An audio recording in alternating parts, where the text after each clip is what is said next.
आचार्य चाणक्य कहते हैं कि ये 4 बातें कोई कितना भी सगा क्यों ना हो, हमें भूलकर भी उन्हें नहीं बताना चाहिए। आचार्य चाणक्य ने 4 नीतियों का जिक्र किया है जो हमें इन नीतियों का पालन करना है। तो इन नीतियों को अपनाकर आप बहुत ही अच्छी तरीके से अपना जीवन जी सकते हैं। तो चलिए जान लेते हैं कौन सी हैं वो 4 नीतियाँ। नीति नंबर 1, आचार्य चाणक्य के अनुसार अपनी आमदनी और उसके स्रोत कभी भी नहीं बताने चाहिए। आपकी आमदनी का पता चलने पर लोग आपके स्तर को आंकने लगते हैं और वो आपसे पैसे भी उधार मांगने लगते हैं और आपसे जलने भी लगते हैं। वो किसी न किसी तरह घाटा हो और आप दुखी हो और परेशान रहें। दूसरों को दुख पहुंचा कर उनको बहुत अच्छा लगता है, अतः आपको अपनी आमदनी किसी को भी नहीं बतानी चाहिए। नीति नंबर 2, दूसरी बात, आप कितने ताकतवर या कमज़ोर हैं इसके बारे में कभी भी दूसरों को नहीं बताना चाहिए। ऐसा करने से विरोधी आप पर हावी होने की कोशिश करेंगे।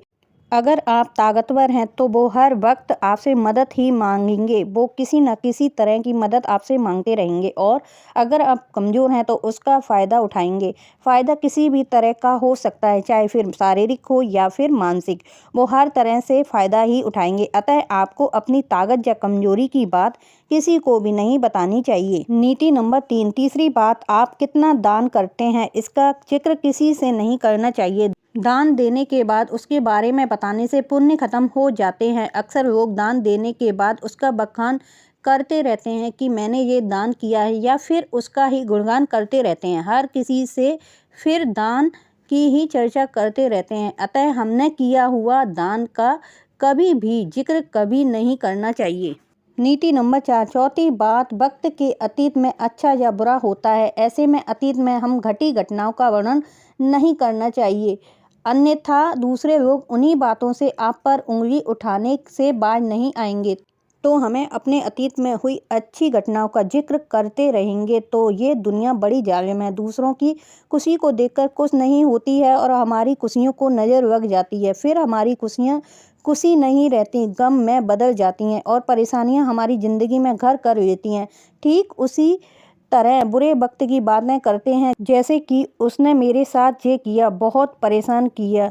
तो इन बातों का असर हमारे अच्छे वक्त पर पड़ता है। कहते हैं ना कि जब घड़े मुद्दों को उखाड़ेंगे तो उसमें से बदबू ही आएगी और फिर से हमारे रिश्ते फिर से खराब हो जाएंगे। तो जब वक्त अच्छा हो तो पीछे के बारे में नहीं सोचना चाहिए, बल्कि बुरे वक्त को छोड़कर आगे बढ़ना चाहिए। तो हमारे रिश्ते बचे रहेंगे और हम खुशी से ज़िंदगी जिएंगे। तो हमें अपने अच्छे या बुरे वक्त के बारे में किसी को नहीं बताना चाहिए, क्योंकि लोग अच्छे को देखकर जलेंगे और बुरे को देखकर खुश होंगे।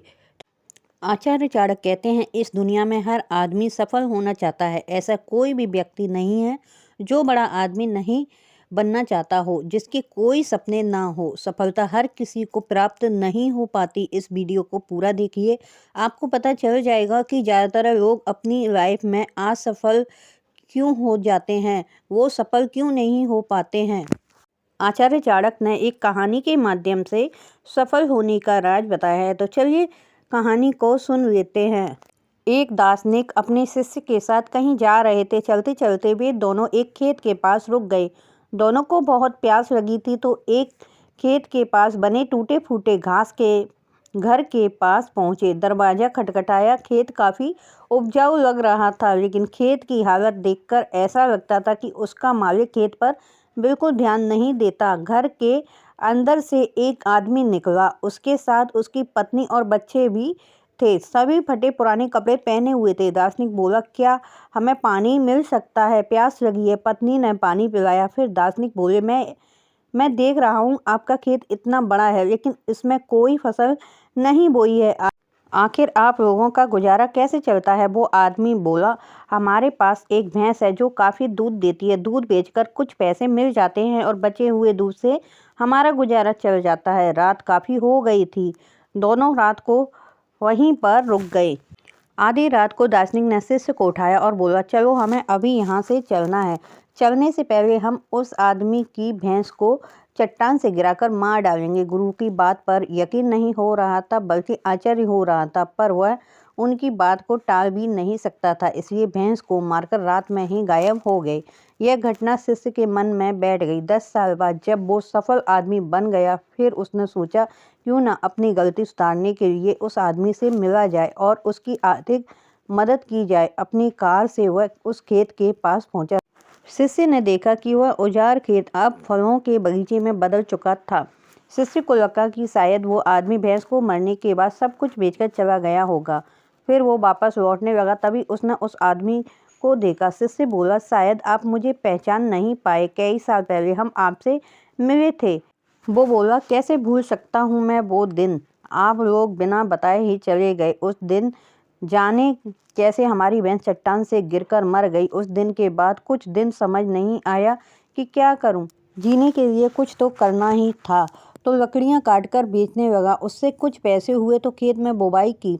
फसल अच्छी हुई तो खेत में फलों के बगीचे लगवा दिए। काम अच्छा चल पड़ा और इस समय आसपास के गांव का सबसे अच्छा व्यापारी हूँ। सचमुच ये सब ना होता अगर उस साल भैंस की मौत ना हुई होती। शिष्य बोला, लेकिन ये काम आप पहले भी तो कर सकते थे। हाँ, कर सकता था, लेकिन तब जिंदगी उतनी मेहनत किए बिना ही चल रही थी।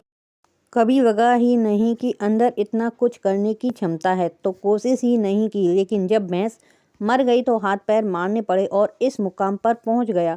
तो कहीं आपकी ज़िंदगी में तो ऐसी भैंस नहीं है जो ज़िंदगी बेहतर बनाने से रोक रही है। उस भैंस ने कहीं आपको बांधकर तो नहीं रखा है, ज़रा सोचिए। और अगर आपको लगता है कि ऐसा है तो बड़ी हिम्मत कीजिए और उस रस्सी को काट दीजिए और आज़ाद हो जाइए।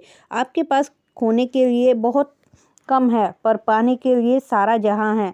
अगर आप सोच रहे हैं भाषण देना आसान है और करना उतना ही कठिन, बात सच है, पर यह भी सच है करना मुश्किल जरूर है, पर असंभव बिल्कुल नहीं। अगर धीरूभाई अंबानी ने पेट्रोल पंप की नौकरी नहीं छोड़ी होती तो आज इतनी बड़ी कंपनी ना होती। तो कहना बस यही है कि इतना बड़ा कदम यूं ही नहीं लिया जा सकता, और इस कदम को वही उठा सकता है जिसके मन में बहुत बड़ा सपना हो, कुछ अनोखा करने की इच्छा हो और करने की ख्वाहिश हो। वो इधर उधर की बातें नहीं सोचते, बस लग जाते हैं अपने काम पर। तो आपने भी अभी नहीं बढ़ाया तो जिंदगी में एक साधारण तरह से जीने के लिए तैयार हो जाइए। नहीं तो अपने दिल की आवाज़ सुने और अपने सपने साकार करें और दिन रात एक कर दीजिए, और फिर दुनिया की कोई ताकत नहीं रोक सकती आपको सफलता प्राप्त करने से। तो आचार्य चाणक्य की इस कहानी के माध्यम से अगर आपको समझ में आ गया हो तो अपनी ज़िंदगी को बेहतर बनाइए और जीने की हर ख्वाहिश पूरी कीजिए। तो ऐसी ही जानकारी के लिए चैनल को सब्सक्राइब, वीडियो को लाइक ज़रूर कर दीजिए। तो मिलते हैं अगली वीडियो के साथ, तब तक के लिए धन्यवाद।